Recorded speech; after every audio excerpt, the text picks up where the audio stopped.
Merci de nous accorder cet instant. Pourquoi votre présence ici? Est-ce que vraiment toutes ces entreprises vivent le même problème aujourd'hui?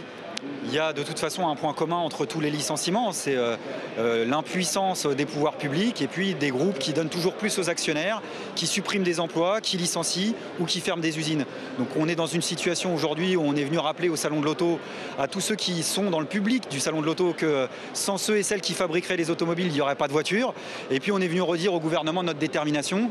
Je crois qu'aujourd'hui, en effet, entre les Fralib, les PSA, les Florange, les Ford, les Sodi Medical, les Technicolor, les Plisserol, j'en passe et des meilleurs, on aurait besoin le même jour, à la même heure, d'avoir une marche des salariés licenciés qui irait se rappeler au bon souvenir de M. Montebourg, sous les fenêtres du ministère du redressement productif, et imposer une loi d'interdiction des licenciements. Donc je rappelle, contrairement à ce que nous dit le gouvernement, qui pourrait être votée en quelques jours. Moi je me souviens que la droite était capable de faire voter des sales lois en quelques jours. Alors une bonne loi, cette fois-ci, on pourrait la faire voter en quelques jours. Pour justement rappeler ça, vous organisez une grande manifestation demain? Demain, il y a une grande manifestation contre la ratification du traité européen. C'est une Europe libérale, une Europe capitaliste dont la population ne veut pas. On avait déjà dit non en 2005. Le pacte européen, ça sera encore plus d'Europe libérale, donc encore plus d'austérité, donc encore plus de budget de rigueur, donc encore plus de suppression d'emplois et de licenciements. Il y a un lien entre tout ça et le sens de ma présence aussi, c'est d'adresser un message fraternel à toute la gauche non gouvernementale, sociale et politique, pour leur dire que demain on sera nombreux dans la rue, 13h30 place de la Nation.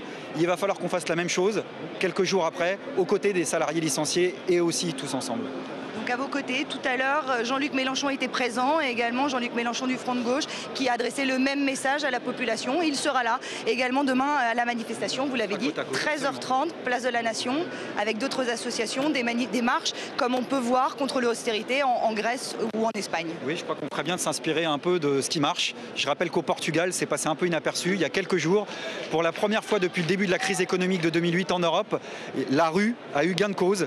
La rue au Portugal a gagné le retrait d'un plan de rigueur, d'austérité qu'avait voté le gouvernement quelques jours avant. Comme quoi la lutte paye, donc il serait temps qu'en France on se réveille un petit peu.